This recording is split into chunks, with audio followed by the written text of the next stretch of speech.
everyone, welcome back to the Shinah Show. This episode is dedicated to all the haters. So really, since starting my business, let me just give you a selection of the things people have told me. That I'm garbage, that my actions are gross. How dare I do what I'm doing? That it's really sad that I'm so talented, but I have to stoop so low just to get attention for myself. Yep, I've gotten all of those comments and emails and more in the 6 years that I've been running Crooked Calligraphy. And if the thought of hearing stuff like that from people makes you want to run and hide under your bed covers, I totally hear you, and I want you to keep listening, because I'm going to tell you about how the comments from haters, that negativity, I actually turn into connection gold. You can totally reframe that stuff and really make it work for you and shift so that it doesn't tear you down, so that it actually connects you more with your purpose and why you're doing what you're doing. So if you're interested in hearing that, keep listening. Let me break down the two major reasons I get hate. One is for cursing, and one is for daring to sell. So let me talk about each one of those a little bit. And I also want to preface this by saying I don't get too much negativity and hate. The calligraphy community is a beautifully warm and lovely and supportive and positive place. So for the most part, it's all good.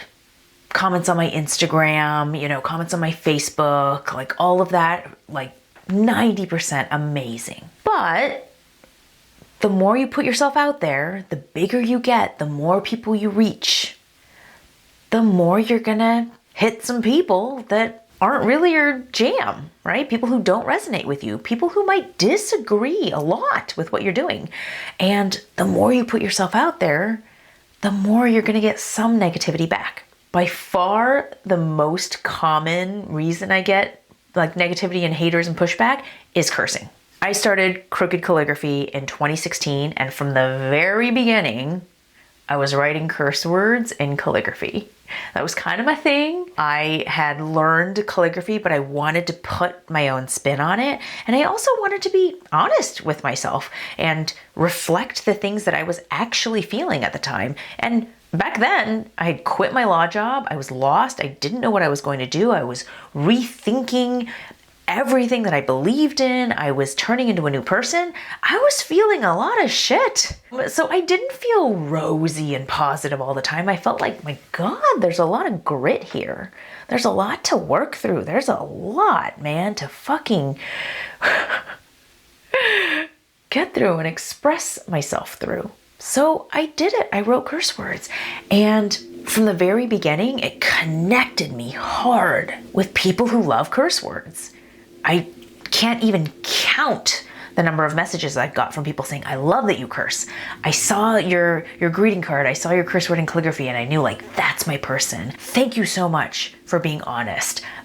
Love all around. And also, as I have grown, from just my Instagram and just posting on there and people finding me naturally and self-selecting and coming into my sphere, right? As I've gone from that to getting a little bit bigger, reaching more people, starting to run paid advertisements to complete strangers on the internet who don't know me. As I've done that, I have run into pockets of people who don't appreciate the cursing. Not their jam. They actually think it's really crass and evil sometimes of me to be doing that and putting that out there. So that is definitely the most frequent kind of negative comment that I get, is about the cursing. The second reason, that people come at me is because I'm selling, because I talk about my program, Modern Calligraphy 101. I talk about how it helps people and how great it is, and how everyone who wants to learn calligraphy and really get good at it, how they should consider joining. I talk about it. Some people really don't like the fact that I talk about it. Let me give you a real life example. This happened recently, and it's a perfect illustration of how I have learned to deal with those kinds of comments. And it really illustrates in a poignant way why you shouldn't be afraid of those kinds of comments either. Okay, how they can be a really good thing. So here's the real life example. Okay, this happened a couple weeks ago. As I'm filming this, this is September 2021. I am running right now my free calligraphy basics challenge. It's where I teach people for 5 days for free how to get started with calligraphy. So I wrote an email and sent it out to my email list saying, hey, I'm doing this free challenge, but let me be real with you. And I wrote this email personally and put a lot of thought into it, and it really reflected how I was feeling at the time, which is that things right now are kind of fucked up. If you're listening to this later, September 2021, like, we were just starting to come out of the pandemic, but things were still uncertain. We hadn't yet reckoned with a full 18 months of uncertainty and being in lockdown and our lives changing and people dying. It was a weird time. So I wrote that in this email. I said, like, look, I've been feeling funky lately. And if you've been feeling more depressed and anxious than usual, like, I hear you. The world is weird and things have really changed and maybe we don't want to go back to normal. And hey, if you're feeling this way and you want some sort of creative expression to kind of maybe help, calligraphy might be it. Come join my free challenge if it feels like a good fit for you and if it feels like something that might help you get through these feelings and process them and express them. That was essentially the email that I sent. I got back a pretty aggressive message from someone on my email list saying, yes, the world is changing and we all need to change too. And I thought you saw that, but then you just try to go and sell something. That's gross. You didn't understand at all. Behave. Listen. Lettering is beautiful, but it doesn't change the world. That email landed in my inbox. I was, in bed, just kind of waking up, checking my email. I saw it. And gotta be honest, my first inclination was like, oh my God, I don't need this negativity. Like, this person clearly has a lot of stuff going on. She needs to get it out onto someone. Like, delete.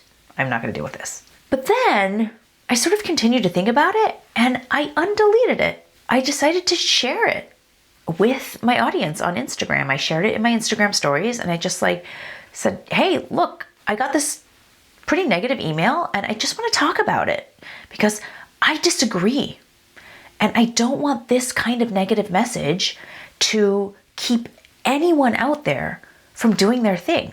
Okay? This is what I shared on Instagram stories. It was, hey, don't be afraid to sell. Selling isn't gross. Put yourself out there. Selling is how we get our beautiful stuff out into the world.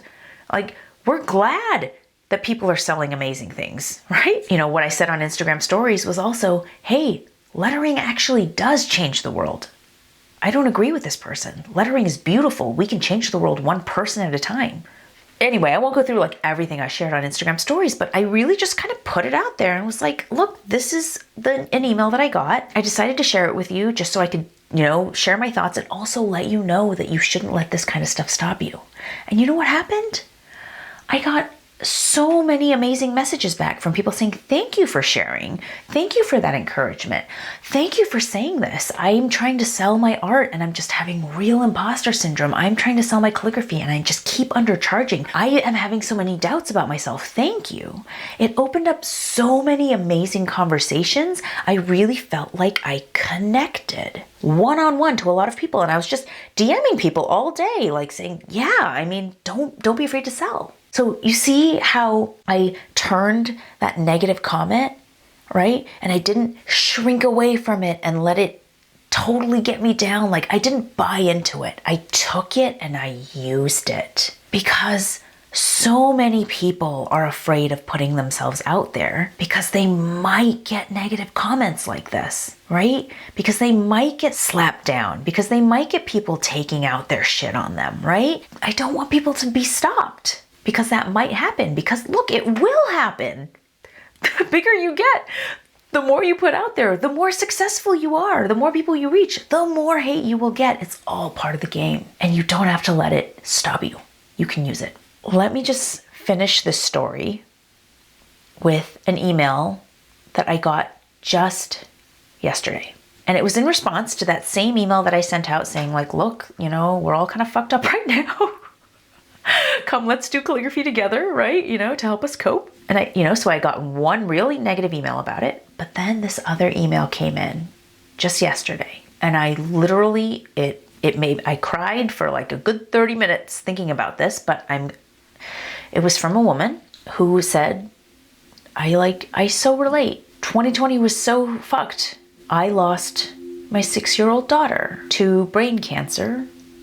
She was diagnosed and gone in a matter of 5 months. This happened to me in 2020. And I'm going to read her exact words so I don't mess them up. So she said, so yes, 2020 was fucked. And now I need something creative and calming to help me live.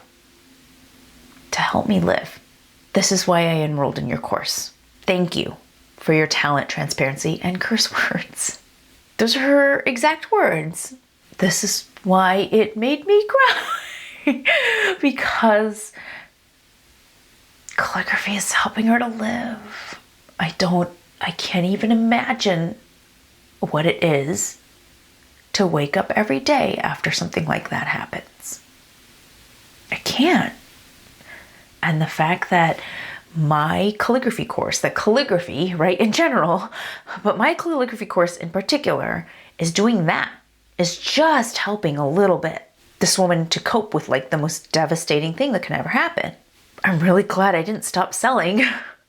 And she thanked me specifically for my transparency and my curse words. So look, that's the end of the story. That's the end of this real life example, you know, but can you see how there are gonna be people out there who don't like what you're doing? It's not for them. They might reach out and tell you to stop doing it. They might reach out and tell you how much they disagree and are disgusted by you and how you disappoint them and how could you do that? And you can let those people stop you from doing your thing. And that will also stop you from reaching these people over here who need to hear what you have to say, who desperately need the thing that you have to offer, who your selling is reaching them right where they need it. And thank God that you're doing it. Pay attention to these people over here. They're your people. The more you put yourself out there, the more you sell, the more you offer things to the world, the more you reach out, the more you're gonna get those people who don't get you. And that's a good thing.